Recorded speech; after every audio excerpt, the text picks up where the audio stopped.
ನಮಸ್ಕಾರ, ನನ್ನ ಹೆಸರು ಡಾಕ್ಟರ್ ವೆಂಕಟೇಶ್ ಎಂ ಅಂತೇಳಿ. ಸುಮಾರು 12 ವರ್ಷಗಳಿಂದ ಜಾನುವಾರು ಸಾಕಾಣಿಕಾ ಸಂಕಲನ ವಿಭಾಗದಲ್ಲಿ ಬೇಸಾಯಶಾಸ್ತ್ರಜ್ಞನಾಗಿ ಕೆಲಸ ಮಾಡ್ತಾಯಿದ್ದೀನಿ. ಇಲ್ಲಿ ಮುಖ್ಯವಾಗಿ ವಿದ್ಯಾರ್ಥಿಗಳಿಗೆ ಒಂದು ಮೇವಿನ ಬೆಳೆಗಳ ಬಗ್ಗೆ ಒಂದು ಸಂಕ್ಷಿಪ್ತವಾಗಿ ತಿಳಿಸ್ಕೊಟ್ಟು, ಜೊತೆಗೆ ಮುಖ್ಯವಾಗಿ ರೈತರುಗಳಿಗೆ ಇದ್ರ ಬಗ್ಗೆ ಒಂದು ಮೇವಿನ ಬೆಳೆಗಳ ಬಗ್ಗೆ ಜ್ಞಾನವನ್ನು ಬೆಳೆಸಿದ್ವಿ. ಇಲ್ಲಿ ನಮ್ಮಲ್ಲಿ ಸುಮಾರು ಒಂದು 30 ರಿಂದ 40 ಥರದ ತಳಿಗಳಲ್ಲಿ ಸುಮಾರು ವಾರ್ಷಿಕ ಮತ್ತು ಬಹುವಾರ್ಷಿಕ ಮೇವಿನ ತಳಿಗಳನ್ನು ಇಲ್ಲಿ ನಾವು ಒಂದು ಪ್ರಾತ್ಯಕ್ಷಿತೆಯಲ್ಲಿ ಒಂದು ಸಣ್ಣದಾದ ಒಂದು 2-2.5 ಎಕರೆ ಜಮೀನಲ್ಲಿ ಒಂದು ಮೇವಿನ ಬೆಳೆಗಳನ್ನು ತಾಕೊಳ್ಳು ಮಾಡ್ಕೊಂಡಿದ್ದೀವಿ. ಮುಖ್ಯವಾಗಿ ಇದೆಲ್ಲ ಪ್ರಥಮ ವರ್ಷದ ವಿದ್ಯಾರ್ಥಿಗಳು ಮತ್ತು 3ನೇ ವರ್ಷದ ವಿದ್ಯಾರ್ಥಿಗಳಿಗೆ ಅವರಿಗೆ ಆದ ಒಂದು ಸಣ್ಣ ಪ್ಲಾಟ್ಗಳನ್ನು, ಅಂದರೆ ಸುಮಾರು ಒಂದು ಗುಂಟ ಜಾಗದಲ್ಲಿ ಮೇವಿನ ಬೆಳೆಗಳನ್ನು ಕೊಟ್ಟು ಅವರು ವರ್ಷ ಪೂರ್ತಿ ಅವರೇ ನೋಡಿಕೊಳ್ಳಲು ಒಂದು ಪ್ರಾಯೋಗಿಕವಾಗಿ ಅವರಿಗೆ ಕೊಡ್ತಾಯಿದ್ವಿ. ಜೊತೆಗೆ ಮುಖ್ಯವಾಗಿ ನಮಗೆ ರೈತರಿಗೆ ಮೇವಿನ ಬೆಳೆಗಳನ್ನು ಬೇರು ಮತ್ತು ಕಡ್ಡಿಗಳನ್ನು ಅವರಿಗೆ ಒಂದು ನಮ್ಮ ಯೂನಿವರ್ಸಿಟಿ ರೇಟಿನಂತೆ ಫಿಕ್ಸ್ ಮಾಡಿ ಅದನ್ನು ಕೊಡ್ತಾಯಿದ್ದೀವಿ. ಉದಾಹರಣೆ ಕಡ್ಡಿಗಳು, ಮೇವಿನ ಕಡ್ಡಿಗಳು ಕುರಿ ಮತ್ತು ಮೇಕೆಗಳಿಗಾಗಿರ್ಬೋದು, ಮತ್ತು ಮುಖ್ಯವಾಗಿ ಈ ಮಲೆನಾಡು ಭಾಗದಲ್ಲಿ ದನ ಕರುಗಳಿಗಾಗಿರ್ಬೋದು, ಕುರಿ ಮತ್ತು ಮೇಕೆಗಳಿಗಾಗಿರ್ಬೋದು, ಈ ಮೇವಿನ ಕಡ್ಡಿಗಳು ಬಹುವಾರ್ಷಿಕ ಮೇವಿನ ಬೆಳೆಗಳನ್ನು ಕಡ್ಡಿ ಮತ್ತು ಬೇರುಗಳನ್ನು ಕೊಡ್ತಾಯಿದ್ವಿ. ಇಲ್ಲಿ ನಮ್ಮಲ್ಲಿ ಮುಖ್ಯವಾಗಿ ಹೈಬ್ರಿಡ್ ನೇಪಿಯರ್ ತಳಿಗಳಲ್ಲಿ ಬಹಳಷ್ಟು ತಳಿಗಳಿದ್ದಾವೆ. ಅದರಲ್ಲಿ ಒಂದು ಸೂಪರ್ ನೇಪಿಯರ್ ಆಗಿರ್ಬೋದು, ಆಸ್ಟ್ರೇಲಿಯನ್ ರೆಡ್ ನೇಪಿಯರ್ ಆಗಿರ್ಬೋದು, ಸುಗುಣ ಆಗಿರ್ಬೋದು, ಅದರ ಜೊತೆಗೆ ಒಂದು ತಮಿಳುನಾಡಿಂದ ರಿಲೀಸ್ ಮಾಡಿರೋ CO1 ಇಂದ ಅಪ್ ಟು CO6 ವರೆಗೆ ತಳಿಗಳಿದ್ದಾವೆ. ಜೊತೆಗೆ ಅದೇ ರೀತಿ ನಮ್ಮ IGFR ಇಂದ ರಿಲೀಸ್ ಮಾಡಿರೋ DHN6 ಆಗಿರ್ಬೋದು, ಅದ್ರ ಜೊತೆಗೆ ಇನ್ನು ನಮ್ಮ ಆಂಧ್ರ ಪ್ರದೇಶದ ABPN6 ಅದನ್ನು ಯಶವಂತ ಅಂತ ಕರೀತಾರೆ. ಈ ರೀತಿ ನಮ್ಮ ಬೆಂಗಳೂರಿಂದ ಸಹ ರಿಲೀಸ್ ಮಾಡಿದ BHN10 ಆಗಿರ್ಬೋದು, BHN8, ಈ ರೀತಿ ನಮ್ಮಲ್ಲಿ ಸುಮಾರು ಒಂದು 30 ರಿಂದ 40 ಥರದ ಮೇವಿನ ತಳಿಗಳು ನಾವು ಇಲ್ಲಿ ನೋಡ್ಬೋದು. ಇದರ ಜೊತೆಗೆ ಈ ಮಳೆಗಾಲದಲ್ಲಿ ಯಥೇಚ್ಛವಾಗಿ ಬೆಳೆದಿರುವ ಮೇವಿನಗಳನ್ನು ಅದನ್ನು ಒಂದು ರಸಮೇವು ಮಾಡಿ ನಾವು ಬೇಸಿಗೆ ಟೈಮಲ್ಲಿ, ಎಸ್ಪೆಷಲಿ ನಾವು ಏಪ್ರಿಲ್ ಮತ್ತು ಮೇ ತಿಂಗಳಲ್ಲಿ ರಸಮೇವಾಗಿ ದನ ಕರುಗಳಿಗೆ ಮತ್ತು ಮೇಕೆಗಳಿಗೆ ತಿಳಿಸ್ತಾ ಇದ್ದೀವಿ. ಇದರ ಜೊತೆಗೆ ಈ ನಮ್ಮ 183 ಎಕರೆ ಪ್ರದೇಶದಲ್ಲಿ ಸುಮಾರು 50 ಎಕರೆ ಪ್ರದೇಶದಲ್ಲಿ ಈ ಮಳೆಗಾಲದಲ್ಲಿ ಮೇವಿನ ಬೆಳೆಗಳನ್ನು ಬೆಳೆದು ನಮಗೆ ಶೇಖರಣೆ ಮಾಡ್ಕೊಂತ, ಜೊತೆಗೆ ವರ್ಷ ಪೂರ್ತಿ ನಮಗೆ ಹಸಿರು ಮೇವು ಮತ್ತು ಒಣ ಮೇವನ್ನು ಕೊಡೋ ಒಂದು ಫೆಸಿಲಿಟಿನ ಇಲ್ಲಿ ಕ್ರಿಯೇಟ್ ಮಾಡ್ಕೊಂಡಿದ್ವಿ. ಒಂದು ಕೃಷಿ ವಿಶ್ವವಿದ್ಯಾನಿಲಯ ಶಿವಮೊಗ್ಗದಲ್ಲಿ ಅಲ್ಲಿಂದ ಸಹ ವಿದ್ಯಾರ್ಥಿಗಳನ್ನು ಇಲ್ಲಿ ಒಂದು ಸಂಶೋಧನೆಯನ್ನು ಸಹ ಮಾಡ್ತಾ ಇದ್ದಾರೆ. ಶಿಕ್ಷಣ ಜೊತೆಗೆ ಸಂಶೋಧನೆ, ಎಸ್ಪೆಷಲಿ ಮೇವಿನ ಬೆಳೆಗಳ ಬಗ್ಗೆ ಒಂದು ಸಂಶೋಧನೆಯನ್ನು ಮಾಡ್ತಾ ಇದ್ದಾರೆ. ಉದಾಹರಣೆ ಇಲ್ಲೆಲ್ಲ ನೋಡಿರ್ಬೋದು, ನಮ್ಮಲ್ಲಿ ಒಂದು ವಿದ್ಯಾರ್ಥಿನಿ ಅಗ್ರಿಕಲ್ಚರ್ ಕಾಲೇಜ್ ಶಿವಮೊಗ್ಗದಿಂದ ಒಂದು INM ಅಂತೇಳಿ ಸಮಗ್ರ ಪೋಷಕಾಂಶಗಳ ನಿರ್ವಹಣೆ ಇನ್ನು ಪಾಠಸರ್ಗ ಮೇಲೆ ಒಂದು ಸಂಶೋಧನೆ ಮಾಡಿದ್ದಾರೆ. ಇದು ಮುಖ್ಯವಾಗಿ ಎಲ್ಲ ಗೊಬ್ಬರ, ವಿವಿಧ ರೀತಿಯ ಗೊಬ್ಬರಗಳು ಇನ್ಕ್ಲೂಡಿಂಗ್ ನಮ್ಮ ಇನ್ಆರ್ಗಾನಿಕ್ ಫರ್ಟಿಲೈಸರ್ನ ಒಂದು ಟ್ರಯಲ್ ಮಾಡ್ತಾ ಇದ್ದೀವಿ. ಎಲ್ಲ ಒಂದು ಇಲ್ಲಿ ನೋಡಿರ್ಬೋದು, ಎಲ್ಲ ಥರದ ಒಂದು ಡಿಫ್ರೆನ್ಸ್ನ ಕಾಣ್ಬೋದು.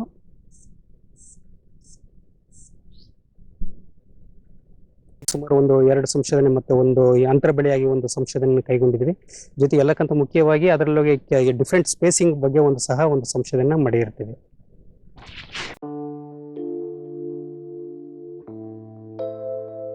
ಜಾನುವಾರು ಸಾಕಾಣಿಕಾ ಸಂಕೀರ್ಣ ವಿಭಾಗ ಇದು ಪಶುವೈದ್ಯಕೀಯ ಮಹಾವಿದ್ಯಾಲಯ ವಿಭಾಗದಲ್ಲಿ ಒಂದು ಮುಖ್ಯವಾದ ವಿಭಾಗವಾಗಿದ್ದು, ಈ ವಿಭಾಗದಲ್ಲಿ ಸುಮಾರು 6ಕ್ಕಿಂತಲೂ ಹೆಚ್ಚು ಘಟಕಗಳಿವೆ. ಅದರಲ್ಲಿ ಮುಖ್ಯವಾಗಿ ಕೋಳಿ ಘಟಕ, ಹೈನುಗಾರಿಕೆ ಘಟಕ, ಕುರಿ ಮತ್ತು ಮೇಕೆ ಘಟಕ, ಹಂದಿ ಘಟಕ, ಪಶು ಆಹಾರ ತಯಾರಿಕಾ ಘಟಕ ಹಾಗೂ ಫಾಡರ್ ಮ್ಯೂಸಿಯಂ ಅಂದರೆ ಈ ಮೇವಿನ ಘಟಕ.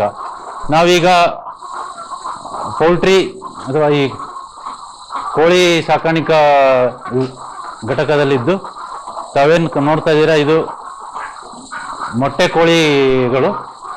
ಕೋಳಿಗಳನ್ನು ನಾವು ವಿದ್ಯಾರ್ಥಿಗಳ ಪ್ರಾಯೋಗಿಕ ತರಗತಿಗಳಿಗೆ ಮುಖ್ಯವಾಗಿ ಬಳಸ್ತೇವೆ. ಇದು ಈ ಕೋಳಿ ಮನೆಯ ಸಾಮರ್ಥ್ಯ ಸುಮಾರು 1,000 ಕೋಳಿಗಳನ್ನು ನಾವು ಪಂಜರ ಪದ್ಧತಿಯಲ್ಲಿ ಸಾಕ್ಬೋದಾಗಿದೆ. ಈ ಕೋಳಿ ತಳಿಗಳು BV300 ಅಂತ ಹೇಳಿ, ಇದು ಸುಮಾರು 58 ವಾರವಾಗಿದ್ದು ದಿನನಿತ್ಯ ಸುಮಾರು 85% ಮೊಟ್ಟೆ ಉತ್ಪಾದನೆ ಆಗ್ತಿದೆ.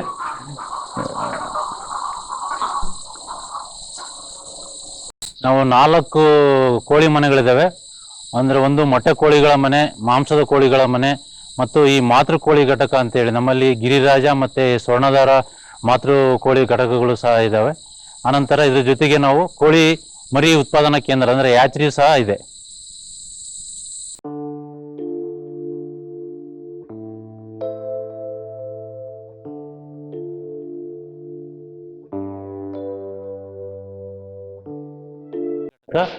ಇದು ಪ್ರತಿನಿತ್ಯ ನಾವು ಇಲ್ಲಿ ನಮ್ಮ ಜಾನುವಾರುಗಳಿಗೆ ಬೇಕಾದಂಥ ಪಶು ಆಹಾರವನ್ನು ತಯಾರು ಮಾಡ್ತೇವೆ.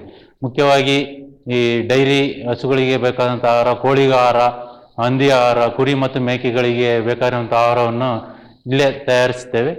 ಈ ತಾವೇನು ನೋಡ್ತಾ ಇದ್ದೀರಲ್ಲ, ಈ ಪಶು ಆಹಾರ ತಯಾರಿಕಾ ಯಂತ್ರದ ಸಾಮರ್ಥ್ಯ ಪ್ರತಿ ಒಂದು ಗಂಟೆಗೆ 200 kg ಆಹಾರವನ್ನು ನಾವು ತಯಾರು ಮಾಡಬಹುದಾಗಿದೆ.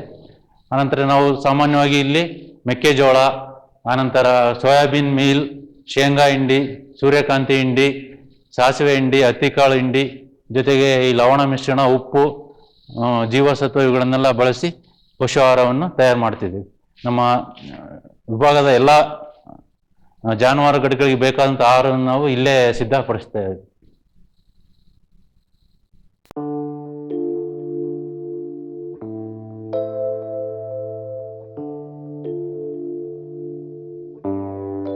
ಅಥವಾ ಹ್ಯಾಚರಿ, ಇಲ್ಲಿ ನಾವು ಇನ್ಕ್ಯುಬೇಟರ್ ಮತ್ತು ಹ್ಯಾಚರಿ ಅಂತೇಳಿ 2 ಉಪಕರಣಗಳಿದ್ದಾವೆ.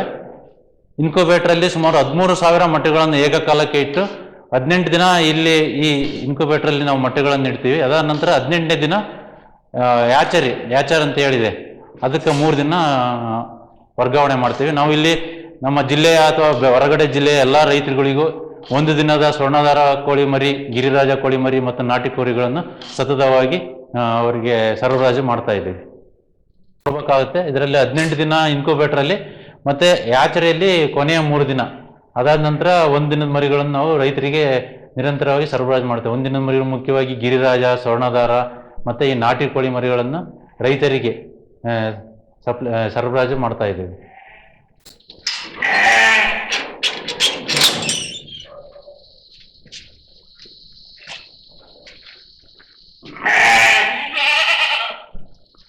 ಇದು ಕುರಿ ಮತ್ತು ಮೇಕೆ ಘಟಕ. ಇಲ್ಲಿ ನಮ್ಮಲ್ಲಿ ಮುಖ್ಯವಾಗಿ ಉಸ್ಮಾನಾಬಾದಿ ತಳಿ ಮೇಕೆ ಇದೆ, ಆನಂತರ ಡೆಕ್ಕನಿ ತಳಿಯ ಕುರಿಗಳು ಇದ್ದಾವೆ. ಇದನ್ನು ಸಹ ನಾವು ವಿದ್ಯಾರ್ಥಿಗಳಾಗಿ ಪ್ರಾಯೋಗಿಕ ಕಲಿಕೆಗಾಗಿ ಉಪಯೋಗಿಸ್ತಾ ಇದ್ದೇವೆ.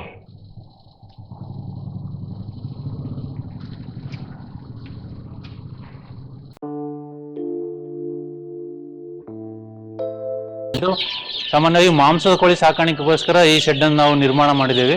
ಇಲ್ಲಿ ಅಂತಿಮ ವರ್ಷದ BVSC ವಿದ್ಯಾರ್ಥಿಗಳ ಈ ಎಂಟರ್ಪ್ರೈನರ್ಶಿಪ್ ಟ್ರೈನಿಂಗು ಸಹ ನಾವು ಇಲ್ಲಿ ಈ ಶೆಡ್ ಅನ್ನು ಮೀಸಲಾಗಿಟ್ಟಿದ್ದು, ಇಲ್ಲಿ ಅಂತಿಮ ವರ್ಷದ BVSC ವಿದ್ಯಾರ್ಥಿಗಳು ವಿವಿಧ ಕೋಳಿ ತಳಿಗಳನ್ನು, ಗಿರಿರಾಜ ಇರ್ಬೋದು, ಸ್ವರ್ಣಧಾರ, ಕಾವೇರಿ, ಅಚಿಲ್ ಕ್ರಾಸ್ ಮತ್ತು ನಾಟಿ ಕೋಳಿಗಳನ್ನು ಸಾಕಿ ಭಾಳಷ್ಟು ಉಪಯೋಗ ಮಾಡಿಕೊಂಡಿದ್ದಾರೆ.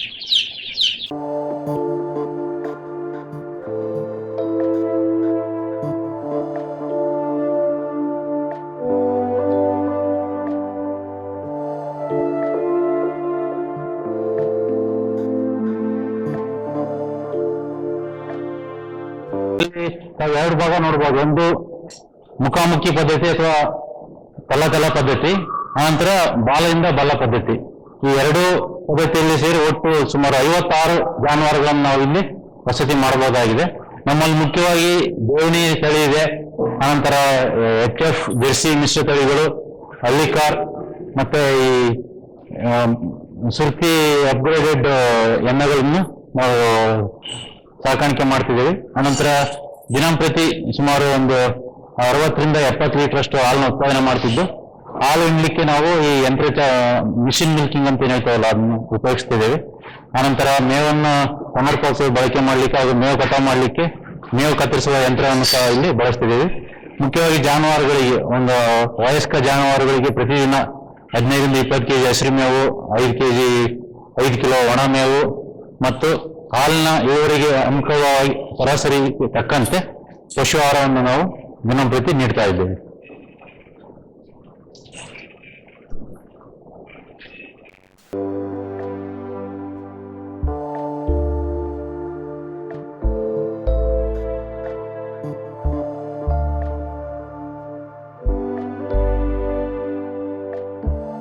ಮಾಡಿದಂತರ ಜಾನುವಾರುಗಳಿಗೆ ಸುಮಾರು ವರ್ಷ ಪೂರ್ತಿ ನಮ್ಗೆ ಹಸಿರು ಮೇವು ಲಭ್ಯತೆ ಇರೋದಿಲ್ಲ.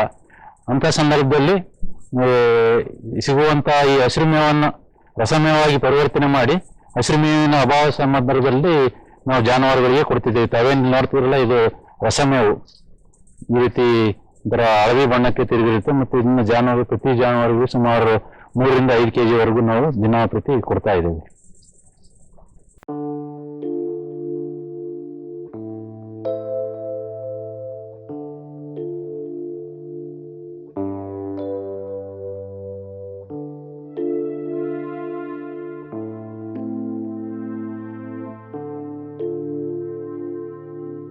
ಇದು ಎರೆಹುಳು ಗೊಬ್ಬರ.